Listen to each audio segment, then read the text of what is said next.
यह कहानी किसी फिल्म की स्क्रिप्ट नहीं है, यह सच है। यह उस भारत की कहानी है जिसे हम आज की भाग दौड़ और चमक धमक में कहीं पीछे छोड़ आए थे। लेकिन उस एक रात, उस एक गलती ने हमें याद दिला दिया कि हम कौन हैं। हम उस महान भारत की संतान हैं जिसने दुनिया को जीना सिखाया। बात 15 अगस्त की रात की है। दिल्ली का एक बड़ा न्यूज चैनल, एसी की ठंडक, कंप्यूटरों की टिक टिक और ब्रेकिंग न्यूज का शोर, सब कुछ बहुत हाईटेक था, बहुत आधुनिक। वहां काम करने वाले लोग सूट बूट पहने, अंग्रेजी में बात करने वाले, जिन्हें लगता था कि तरक्की का मतलब सिर्फ बड़ी इमारतें और विदेशी गाड़ियां हैं। रात के 11 बज रहे थे।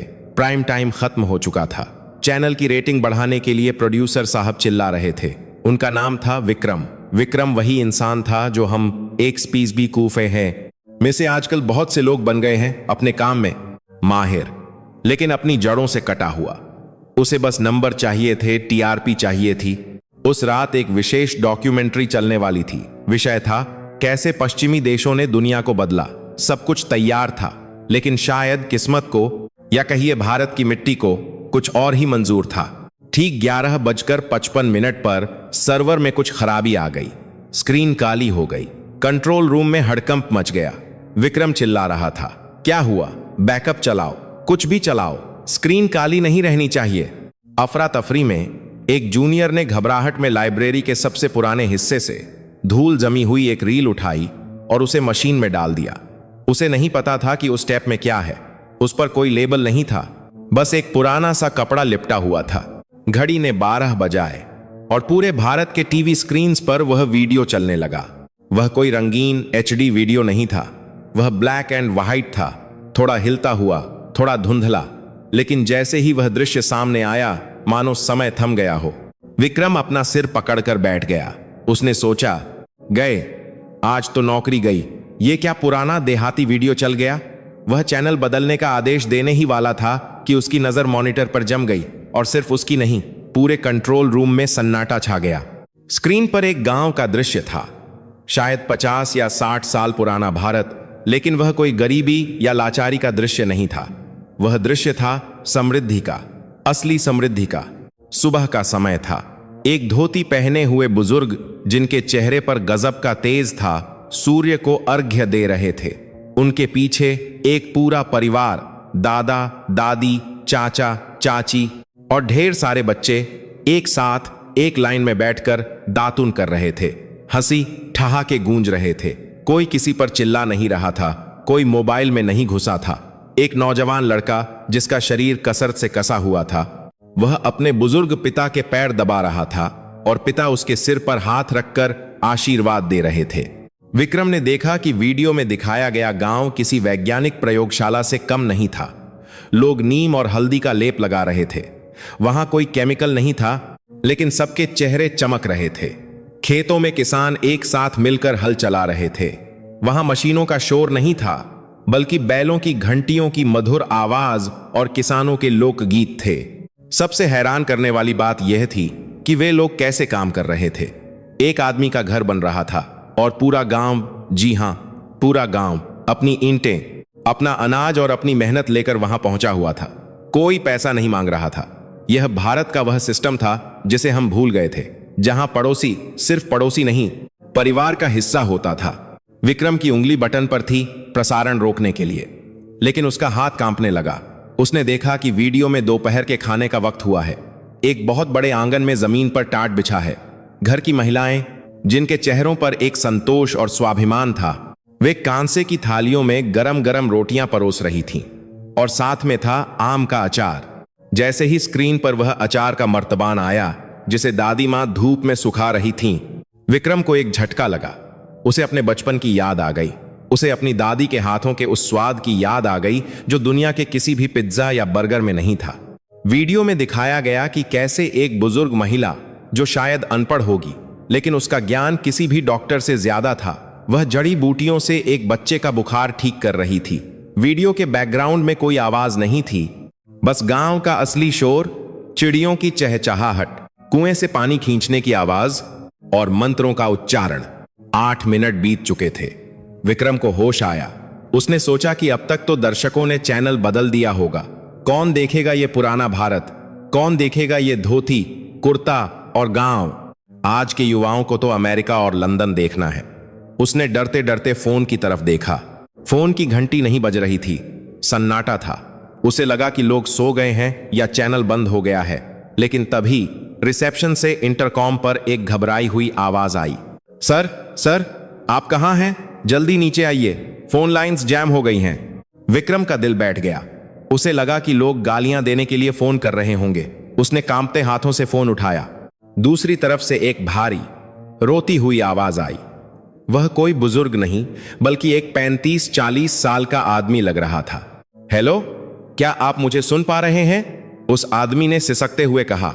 भाई साहब, अभी जो आपने दिखाया, क्या आप उसे दोबारा दिखा सकते हैं प्लीज? मेरी माँ टीवी के सामने बैठकर रो रही हैं। वह कह रही हैं कि यह उनका गांव है, यह उनका बचपन है। वह कह रही हैं कि आज उन्हें पहली बार लगा कि वह गरीब नहीं थी, वह एक रानी थी, क्योंकि उनके पास वह प्यार और वह परिवार था जो आज करोड़ों के फ्लैट में रहकर भी हमें नहीं मिल रहा। प्लीज भाई साहब, उसे बंद मत कीजिए। विक्रम सुनता रह गया। अभी वह फोन रखता कि दूसरी घंटी बजी। इस बार एक नौजवान लड़की थी, शायद किसी कॉलेज की स्टूडेंट। सर, यह कौन सा भारत है? हमें तो किताबों में बताया गया था कि हम पिछड़े थे, हम गरीब थे। लेकिन इस वीडियो में इन लोगों के चेहरों पर जो शांति है, जो कॉन्फिडेंस है, वह तो मेरे पास नहीं है, जबकि मैं एक मल्टीनेशनल कंपनी में काम करती हूं। देखिए ना, कैसे वह किसान अपने बैलों से बात कर रहा है जैसे वे उसके बेटे हों। सर, क्या सच में हमारा देश इतना महान था? मुझे गर्व हो रहा है। मुझे रोना आ रहा है कि हमने यह सब क्यों छोड़ दिया। प्लीज इसका अगला हिस्सा दिखाइए। कंट्रोल रूम में बैठे सभी लोग अब अपने काम भूल चुके थे। जिस कैमरामैन को हमेशा सैलरी की शिकायत रहती थी, वह कोने में खड़ा अपनी आंखें पोंछ रहा था। उसने विक्रम की तरफ देखा और कहा, सर, मुझे मेरे दादाजी याद आ गए। वह हमेशा कहते थे, बेटा, हम शरीर से काम करते हैं, लेकिन दिमाग हमारा जश्यों वाला है। आज देख लिया, देखो उस वीडियो में पानी बचाने का जो तरीका वो अपना रहे हैं। आज के इंजीनियर उसे रेन वाटर हार्वेस्टिंग कहते हैं। हमारे पूर्वज यह सब जानते थे। सर, हम ही बेवकूफ निकले जो अपनी ही विद्या को भूल गए। उस रात वह 8 मिनट का वीडियो 8 मिनट का नहीं रहा। वह एक आईना बन गया, एक ऐसा आईना जिसमें भारत ने अपना असली चेहरा देखा। एक ऐसा चेहरा जो गोरा नहीं था, जिस पर मेकअप नहीं था, लेकिन जो दुनिया का सबसे सुंदर चेहरा था। वह चेहरा था स्वाभिमान का, ज्ञान का और एकता का। सोशल मीडिया पर जहां हमेशा नफरत और बहस चलती रहती थी, वहां अचानक शांति छा गई। लोग उस वीडियो की क्लिप्स शेयर करने लगे, हैशटैग चलने लगे, मेरा असली भारत और ग्रैंड मदर्स विजडम। कोई लिख रहा था कि कैसे वीडियो में दिखाई गई रसोई में जो विज्ञान था, तांबे के बर्तन, मिट्टी के घड़े, वह आज दुनिया मान रही है। लेकिन कहानी अभी खत्म नहीं हुई थी।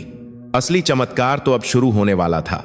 उस वीडियो में एक दृश्य ऐसा था जिसने पूरे देश को हिलाकर रख दिया। वीडियो के आखिरी हिस्से में एक बूढ़ी औरत अपनी झुर्रियों वाले हाथों से अचार बना रही थी। वह सिर्फ अचार नहीं था, वह एक औषधि थी। वह मसाला कूट रही थी और साथ में कुछ गा रही थी। अचानक चैनल के हेड ऑफिस के बाहर एक महंगी कार आकर रुकी। रात के 2 बज रहे थे। गार्ड ने रोकने की कोशिश की, लेकिन कार से एक बहुत बड़े उद्योगपति उतरे। देश के सबसे अमीर आदमियों में से एक। उनकी आंखों में आंसू थे। वह सीधे स्टूडियो की तरफ भागे। विक्रम ने उन्हें आते देखा तो घबरा गया। ये तो चैनल के मालिक के दोस्त थे। उसे लगा आज तो पक्का नौकरी गई। लेकिन वह उद्योगपति अंदर आए, विक्रम के दोनों हाथ पकड़े और कहा, बेटा, तुमने आज क्या दिखा दिया?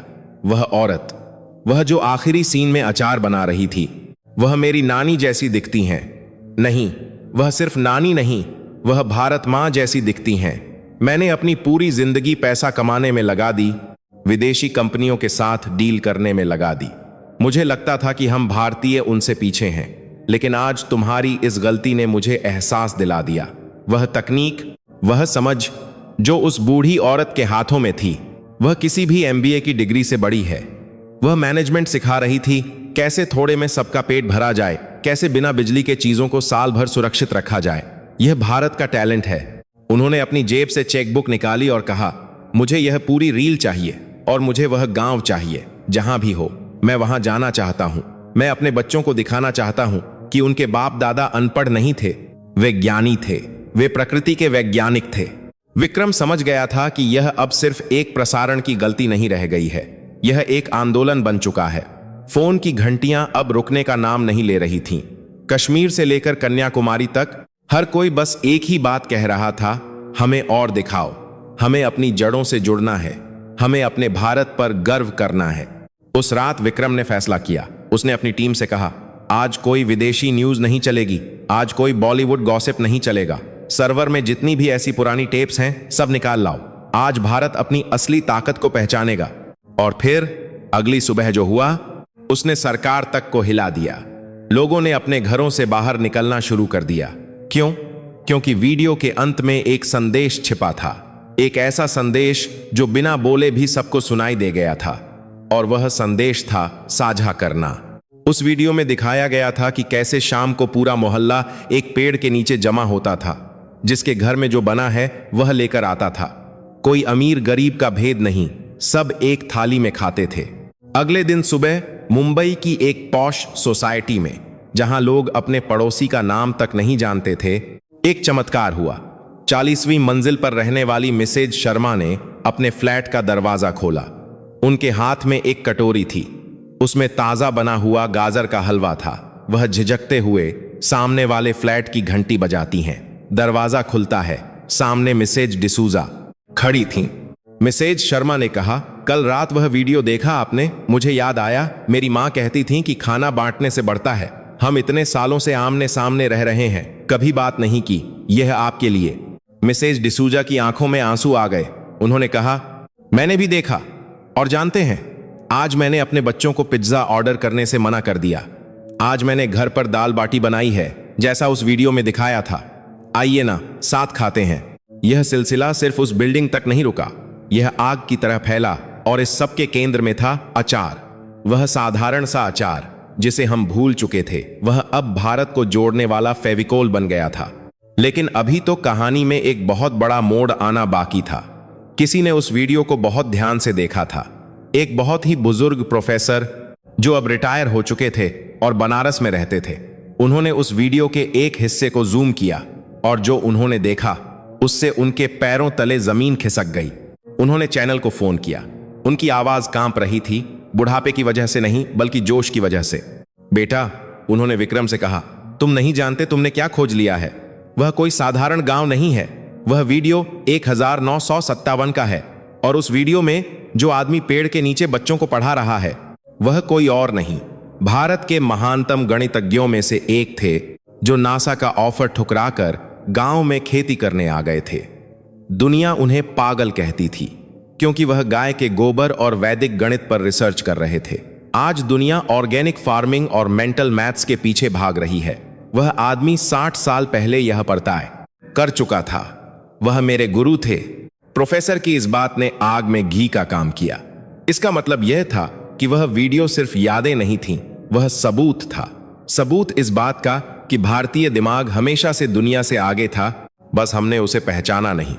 हमने अपने ही सोने को पीतल समझ लिया था। पूरे देश में एक लहर दौड़ गई। युवा जो अब तक अमेरिका जाने के सपने देखते थे, वे अब उस वीडियो में दिखाए गए विज्ञान को डिकोड करने में लग गए। इंजीनियरिंग कॉलेजों में बहस छिड़ गई। अरे देखो, उस वीडियो में नहर बनाने की तकनीक देखो, बिना सीमेंट के पानी कैसे रोका गया है। यह तो मॉडर्न हाइड्रोलिक्स से भी बेहतर है। विक्रम को एहसास हुआ कि उसे उस गांव को ढूंढना होगा। क्या वह गांव आज भी है? क्या वे लोग आज भी हैं, या वक्त की धूल ने सब कुछ मिटा दिया है? उसने अपनी टीम तैयार की। हमें वहां जाना होगा, उसने कहा। हमें उस मिट्टी को माथे से लगाना होगा जिसने ऐसे हीरे पैदा किए। लेकिन रास्ता आसान नहीं था। वीडियो में कोई लोकेशन नहीं थी, कोई नाम नहीं था, बस एक छोटा सा सुराग था। वीडियो के एक कोने में एक मंदिर की घंटी दिखाई दे रही थी, जिस पर एक खास तरह का निशान बना हुआ था, और एक बूढ़ी अम्मा जो एक खास तरह की पगड़ी वाले आदमी को पानी पिला रही थी। यहीं से शुरू होती है हमारी असली खोज। खोज उस भारत की जो कहीं खो गया था। खोज उस स्वाभिमान की जो हमें वापस चाहिए था।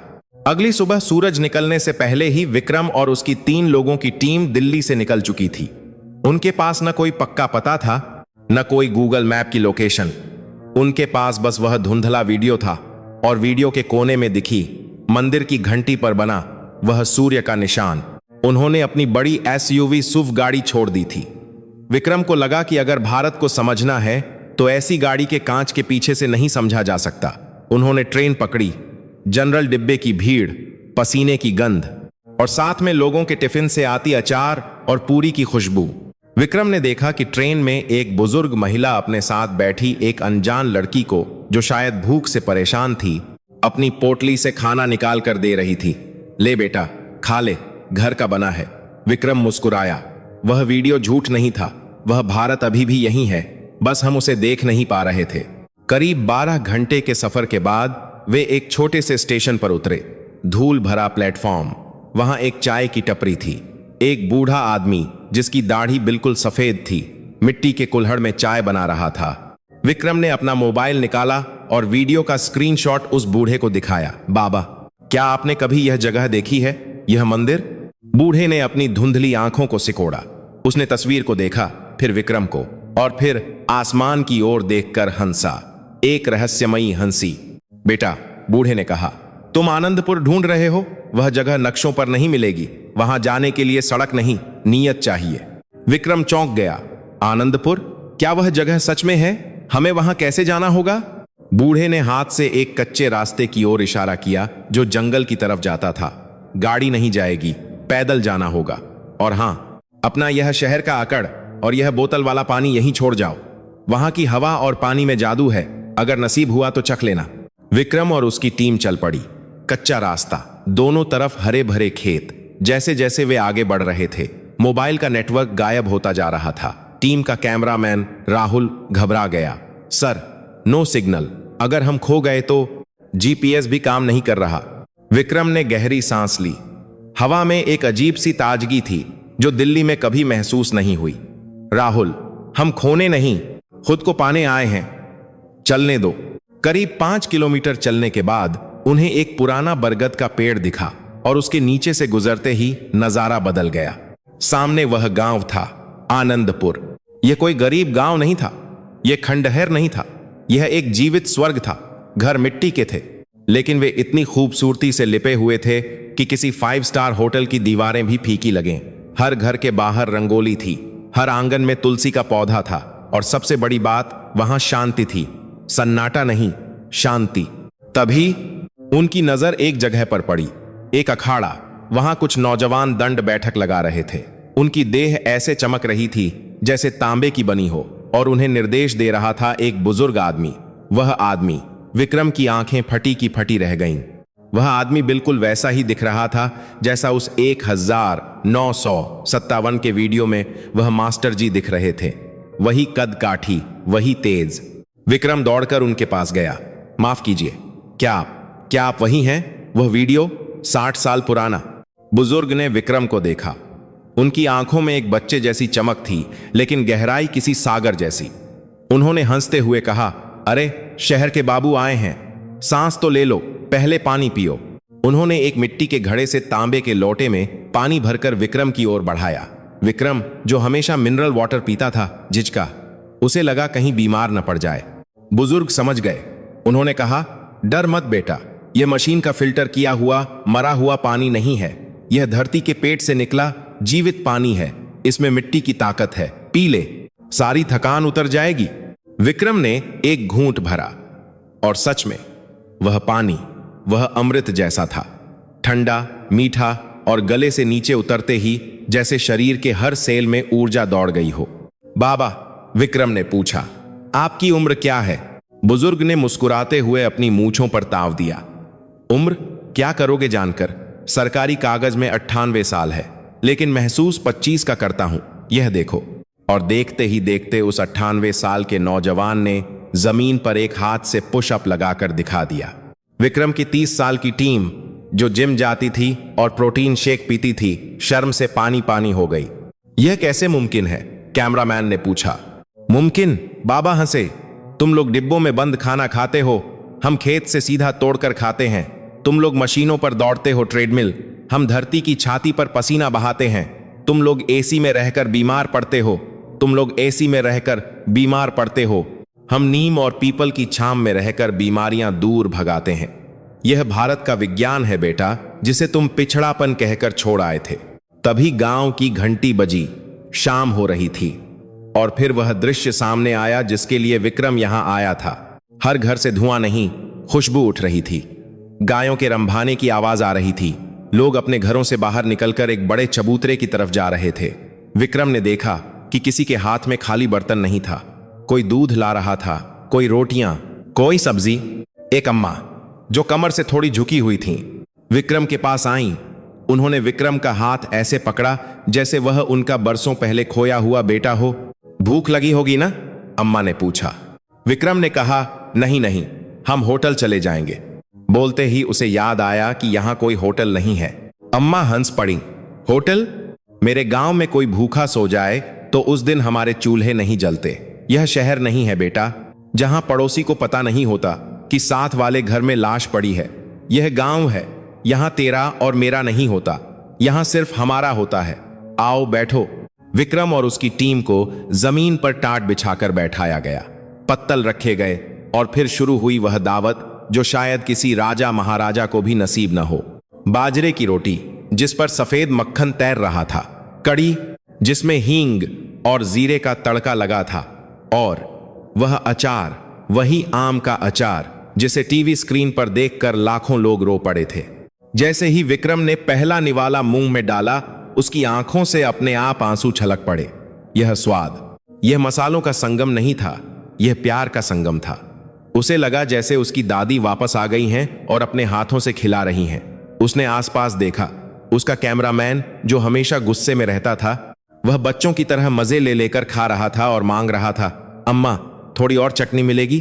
खाना खाते खाते विक्रम ने उस 98 साल के बाबा से पूछा, बाबा, दुनिया चांद पर पहुंच गई है, लोग मंगल ग्रह पर घर बनाने की सोच रहे हैं और आप लोग यहां, क्या आपको नहीं लगता कि आप पीछे रह गए?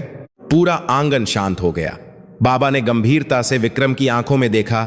चांद पर पहुंचना तरक्की है बेटा, लेकिन धरती को बर्बाद कर देना, क्या वह समझदारी है? बाबा ने पूछा। तुम शहर वाले जिसे तरक्की कहते हो, उसकी कीमत क्या है? जहरीली हवा, जहरीला खाना और अकेलेपन की बीमारी। हमारे पास देखो, हमारे खेत में जो खाद है वह गाय के गोबर से बनती है, फैक्ट्री के जहर से नहीं। हमारा अनाज अमृत है। तुम्हारे शहरों में अस्पताल भरे पड़े हैं और हमारे यहां आखिरी बार डॉक्टर 4 साल पहले आया था, वह भी रास्ता भटक गया था, इसीलिए। वहां बैठे सब लोग हंस पड़े। बाबा ने आगे कहा, हम पीछे नहीं हैं बेटा, हम बहुत आगे हैं। हम वहां खड़े हैं जहां दुनिया को 100 साल बाद पहुंचना है, प्रकृति के साथ मिलकर जीना। तुम्हारे वैज्ञानिक अब कह रहे हैं कि प्लास्टिक मत यूज करो, पेड़ लगाओ, योग करो, हल्दी वाला दूध पियो। अरे हम तो यह 5000 साल से कर रहे हैं। बताओ कौन पिछड़ा है और कौन आगे? विक्रम के पास कोई जवाब नहीं था। उसका अहंकार, उसकी डिग्री, उसका मॉडर्न होने का घमंड, सब उस गोबर से लिपे आंगन में पिघल गया था। तभी एक छोटी बच्ची आई, हाथ में एक पुराना सा लकड़ी का बॉक्स लेकर। बाबूजी, ये देखो। उसने बॉक्स खोला। उसमें कोई सोना चांदी नहीं था, उसमें बीजों की पोटलियां थीं, अलग अलग तरह के बीज। बाबा ने कहा, यह हमारा खजाना है, देसी बीज जो एक बार बो तो बार बार फल देते हैं। तुम्हारी कंपनियों के बीज नहीं, जो हर साल खरीदने पड़े और किसान को कर्जदार बना दें। यह आजादी है बेटा, असली आजादी। रात गहरी हो गई थी। विक्रम को एक चारपाई पर लेटने को दी गई, खुले आसमान के नीचे। इतने तारे उसने जिंदगी में नहीं देखे थे। ठंडी हवा चल रही थी। उसे एसी की जरूरत नहीं थी, उसे नींद की गोली की जरूरत नहीं थी। लेकिन सोने से पहले उसने देखा कि गांव के बीचों बीच, उसी मंदिर में जहां वह सूर्य वाला निशान था, कुछ हलचल हो रही है। लोग जमा हो रहे थे। कोई उत्सव नहीं था, लेकिन माहौल गंभीर था। बाबा उसके पास आए। बेटा, तुमने वह वीडियो चलाया, इसलिए तुम्हें बता रहा हूं। आज रात हम बीज मंत्र का पाठ करेंगे। यह वह विद्या है जिससे हम सूखे में भी फसल उगा लेते हैं। यह विज्ञान है, जादू नहीं। क्या तुम देखना चाहोगे? विक्रम उठ बैठा। हाँ बिल्कुल। और वह मंदिर की तरफ चल पड़ा। उसे नहीं पता था कि वहां उसे भारत का वह चेहरा दिखने वाला है जो इतिहास की किताबों से मिटा दिया गया था। वह ज्ञान जो वेदों से निकलकर खेतों तक पहुंचा था।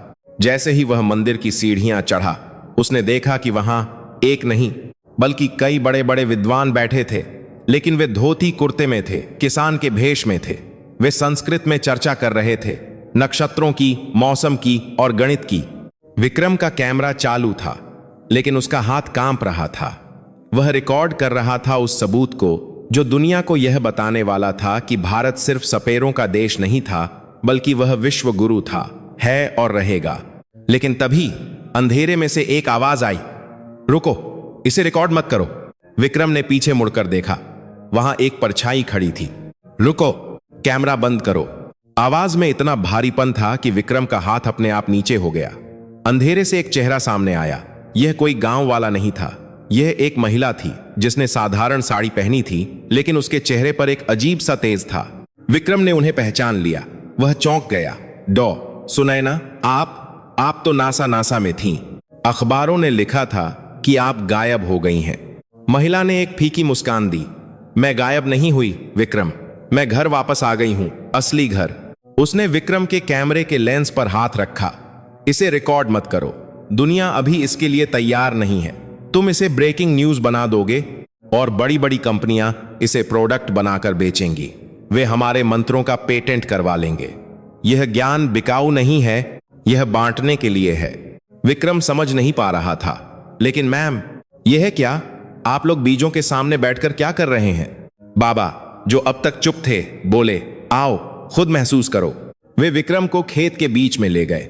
वहां सैकड़ों किसान पालथी मारकर बैठे थे। बीच में बीजों का एक ढेर था। सन्नाटा इतना था कि हवा की सरसराहट भी सुनाई दे रही थी। फिर एक साथ एक सुर में ध्वनि गूंजी, मौनी गूंजी। यह सिर्फ आवाज नहीं थी, यह कंपन, वाइब्रेशन था। विक्रम को लगा जैसे उसके पैरों के नीचे की धरती कांप रही है। उसके शरीर के रोंगटे खड़े हो गए। यह कोई अंधविश्वास नहीं था। सुनैना ने धीरे से कहा, इसे सोनिक फार्मिंग कहते हैं विक्रम। हर बीज की एक फ्रीक्वेंसी होती है। जब हम सही मंत्र का उच्चारण करते हैं तो बीज की सोने की क्षमता जाग जाती है। इसे हमारे ऋषियों ने हजारों साल पहले खोज लिया था। आज पश्चिम इसे बायो अकूस्टिक्स कहकर नया नाम दे रहा है, लेकिन यह हमारा है, यह भारत का विज्ञान है। विक्रम की आंखों से आंसू बहने लगे। उसे गर्व हो रहा था, लेकिन शर्म भी आ रही थी। हम कितने मूर्ख थे, उसने सोचा। हम अपने हीरे छोड़कर दूसरों के कांच के पीछे भाग रहे थे। अगली सुबह जो हुआ वह किसी चमत्कार से कम नहीं था। जिन बीजों को अंकुरित होने में 3 दिन लगते थे, वे रात भर में फूट पड़े थे। बिना यूरिया, बिना डीएपी, बिना जहर के, सिर्फ ध्वनि और प्रेम से। विक्रम ने अपना कैमरा उठाया, लेकिन रिकॉर्ड करने के लिए नहीं। उसने उसे बैग में रख दिया। उसने फैसला किया कि कुछ चीजें दिल में रिकॉर्ड होनी चाहिए, मेमोरी कार्ड में नहीं। लेकिन उधर शहर में एक अलग ही क्रांति शुरू हो चुकी थी। दिल्ली, मुंबई, बैंगलोर, हर जगह उस अचार वाले वीडियो का असर दिख रहा था। वह वीडियो अब सिर्फ एक वीडियो नहीं, एक आंदोलन बन गया था। सुबह के 9 बजे मुंबई की लोकल ट्रेन। आमतौर पर लोग थके हुए, गुस्से में और मोबाइल में खोए रहते थे, लेकिन आज मंजर अलग था। एक आदमी ने अपना टिफिन खोला। उसमें से मेथी के पराठों की खुशबू आई। उसने अपने पास बैठे अनजान आदमी से पूछा, भाई साहब, घर का है, चखेंगे? पास बैठे आदमी ने, जो कॉरपोरेट सूट में था, पहले झिझका, फिर मुस्कुराया। उसने अपना टिफिन खोला। मेरे पास इडली है, आप लेंगे? और देखते ही देखते पूरी बोगी में टिफिन घूमने लगे।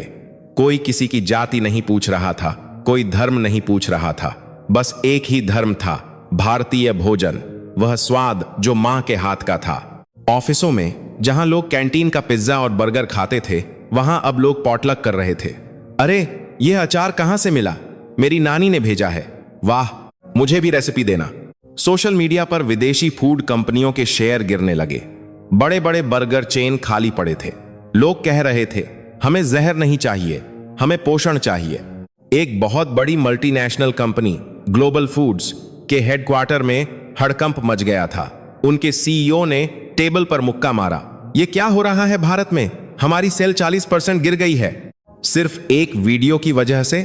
पता लगाओ वह गांव कहां है, पता लगाओ वह औरत कौन है जो अचार बना रही थी। हम उस गांव को खरीद लेंगे, हम उस रेसिपी को पेटेंट कराएंगे। विक्रम को इस बात की खबर नहीं थी कि तूफान उसकी तरफ बढ़ रहा है। वह गांव में खो गया था। उसने धोती पहनना शुरू कर दिया था। वह खेत में काम करता, गाय का दूध निकालता और शाम को बाबा के पैरों में बैठकर कहानियां सुनता। एक शाम बाबा ने विक्रम को बुलाया। उनका चेहरा गंभीर था। बेटा विक्रम, बाबा ने कहा, समय आ गया है। तुमने जो देखा उसे अब दुनिया को बताना होगा, लेकिन होशियारी से। क्यों बाबा? क्योंकि बाबा ने आकाश की ओर देखा, जहां एक ड्रोन मंडरा रहा था। दुश्मन दरवाजे पर आ गया है। वे हमारे ज्ञान को चुराने नहीं, उसे मिटाने आ रहे हैं। उन्हें डर है, अगर भारत अपनी असली ताकत पहचान गया, अगर भारत फिर से अपनी जड़ों से जुड़ गया, तो उनकी अरबों डॉलर की दवाइयां और खाद कौन खरीदेगा? वे हमें बीमार रखना चाहते हैं विक्रम, और हम दुनिया को ठीक करना चाहते हैं। विक्रम ने देखा, दूर सड़क पर धूल का गुबार उठ रहा था। काली एसयूवी गाड़ियों का एक काफिला गांव की तरफ आ रहा था। उन पर प्रेस नहीं, कॉरपोरेट के झंडे लगे थे। विक्रम का खून खौल उठा। उसने अपना कैमरा निकाला। इस बार टीआरपी के लिए नहीं, इस बार युद्ध के लिए। उसने अपने चैनल के बॉस को फोन लगाया। सर, लाइव जाने की तैयारी कीजिए। आज मैं आपको कोई कहानी नहीं दिखाऊंगा। आज मैं आपको भारत का दूसरा स्वतंत्रता संग्राम दिखाऊंगा।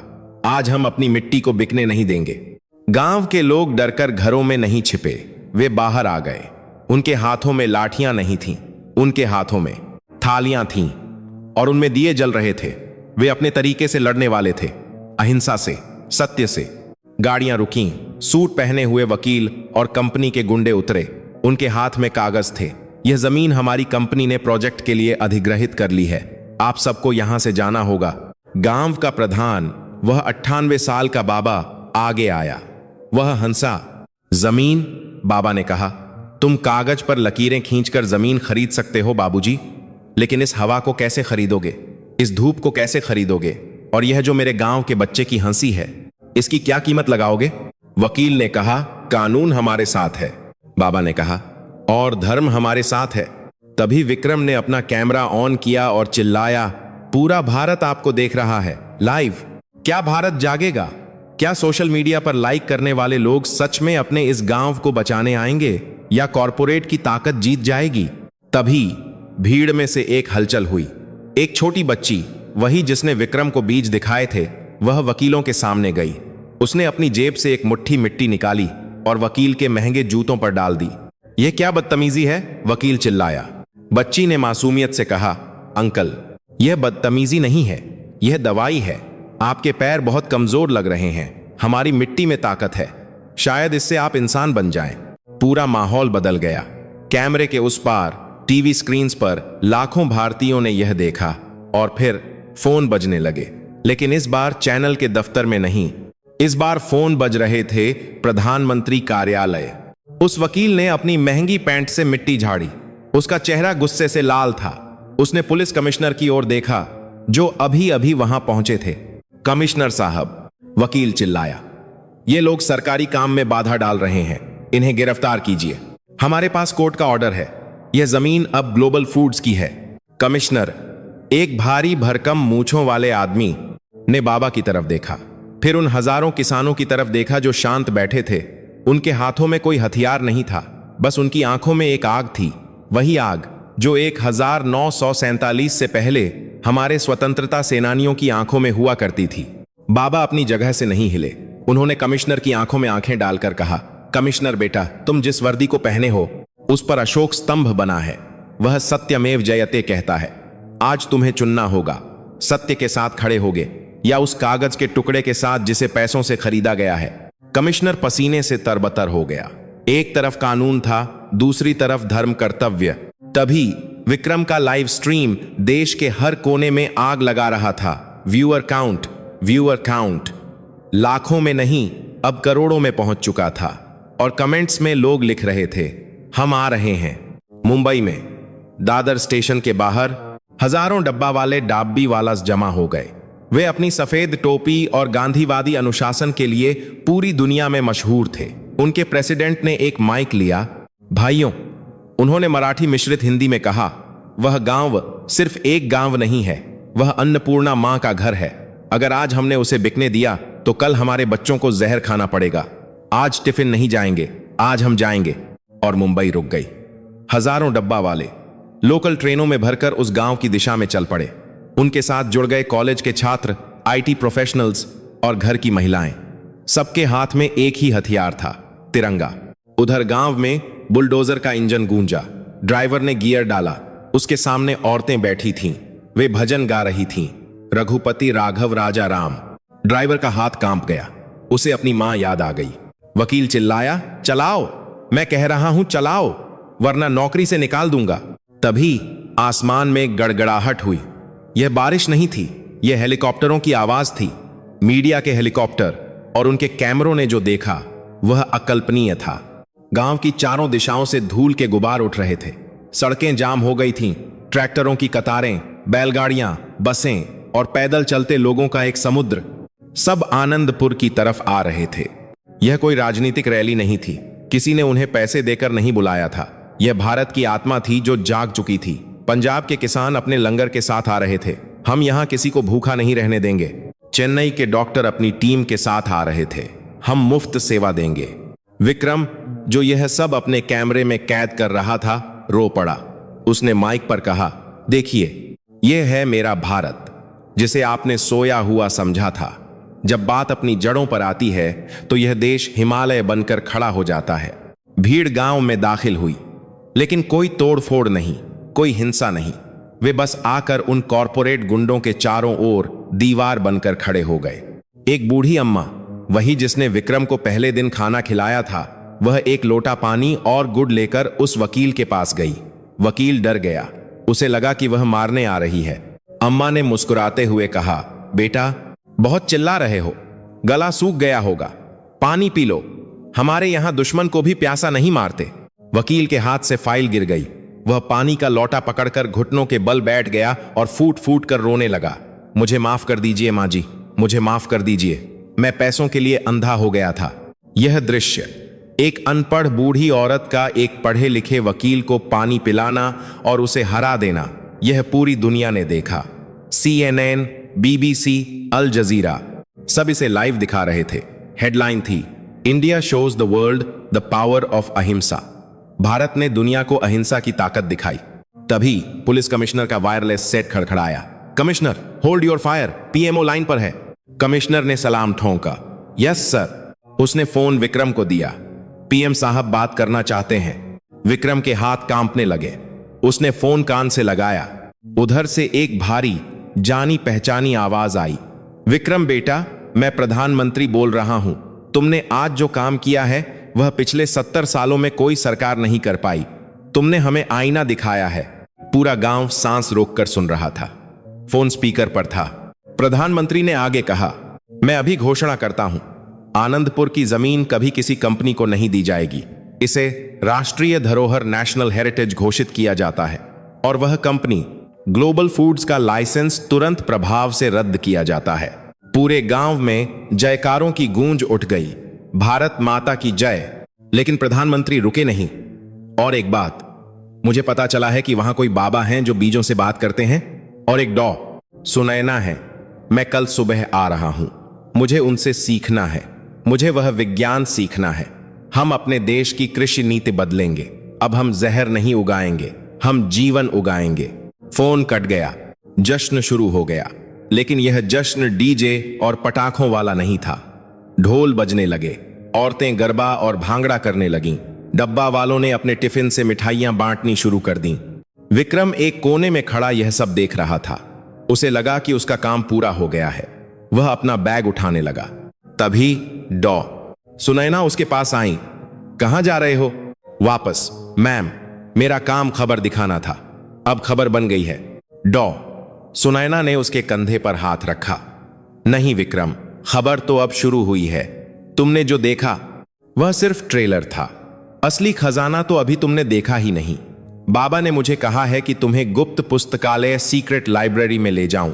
वह ज्ञान जो नालंदा के जलने से पहले बचा लिया गया था, क्या तुम उसे दुनिया के सामने लाने की जिम्मेदारी लोगे? विक्रम चौंक गया। गुप्त पुस्तकालय यहां? हां डॉ सुनैना ने जमीन की तरफ इशारा किया। इस मंदिर के नीचे, जहां वेदों की असली कॉपियां रखी हैं, जिनमें विमान बनाने से लेकर सर्जरी तक का विज्ञान है। हम 60 साल से इसकी रक्षा कर रहे थे। अब समय आ गया है कि भारत फिर से विश्व गुरु बने। रात के 3 बजे थे। जब दुनिया सो रही थी, विक्रम एक संकरी सीढ़ी से जमीन के नीचे जा रहा था। मशाल की रोशनी में उसने जो देखा, उससे उसकी सांसें थम गईं।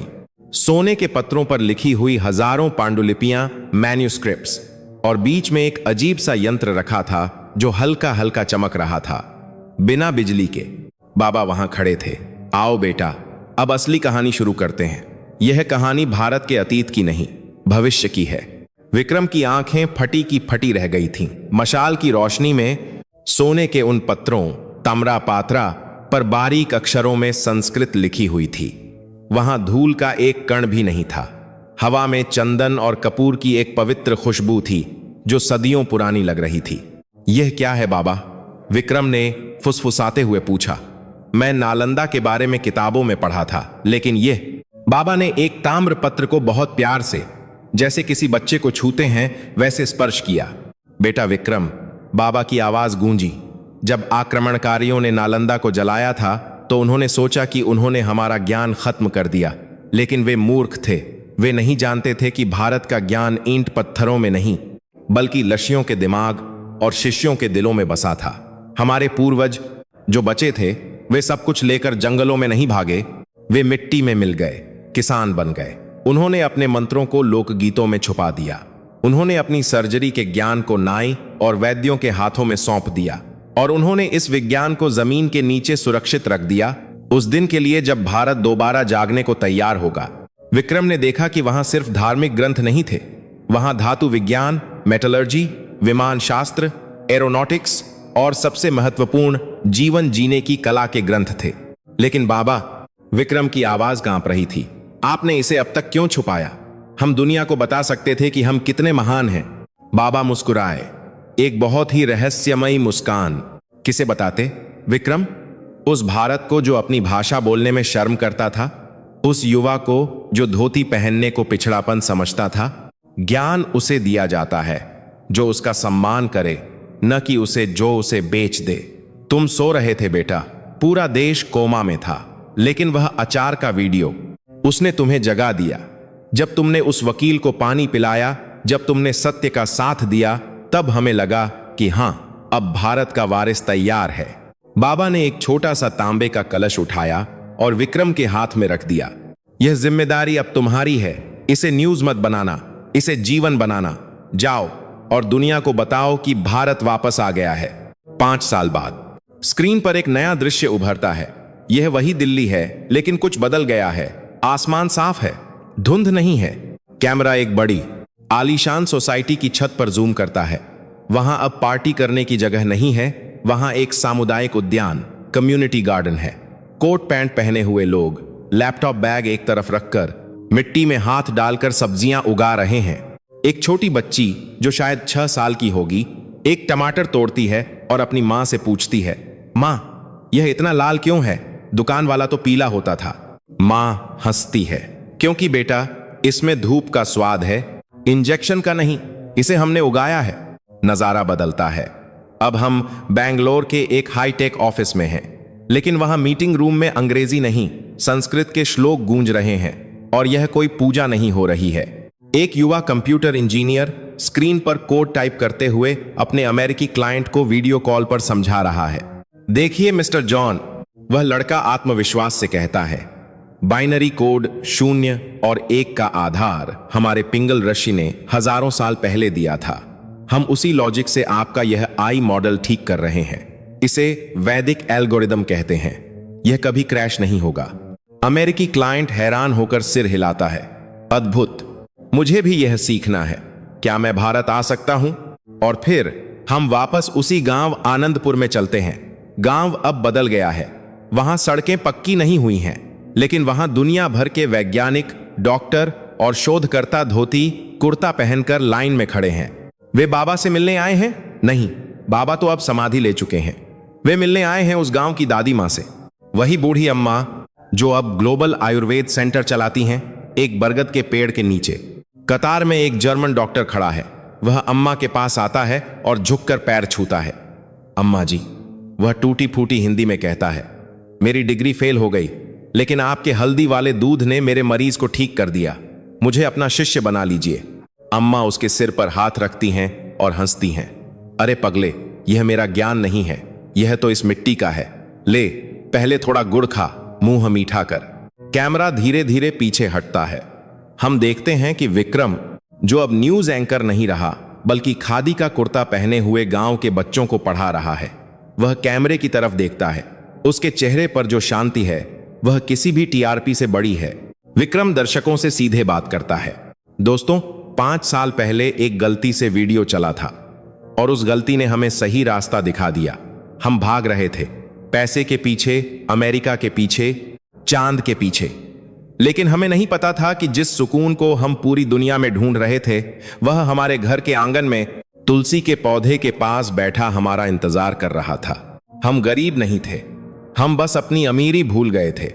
हमारी अमीरी सोने चांदी में नहीं है, हमारी अमीरी है हमारे संयुक्त परिवार में, हमारी रसोई के मसालों में, हमारे बुजुर्गों की कहानियों में, और उस भावना में जो कहती है वसुधैव कुटुंबकम, पूरी दुनिया एक परिवार है।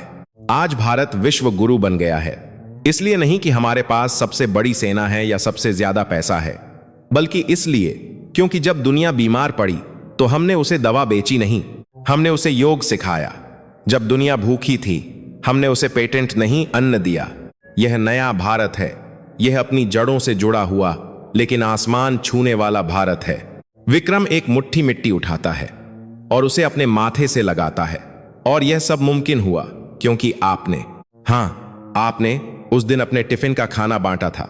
बदलाव संसद से नहीं, आपकी रसोई से शुरू होता है।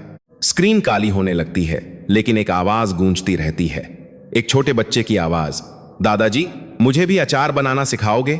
दादाजी की आवाज, हाँ बेटा जरूर, क्योंकि यही तो असली वसीयत है।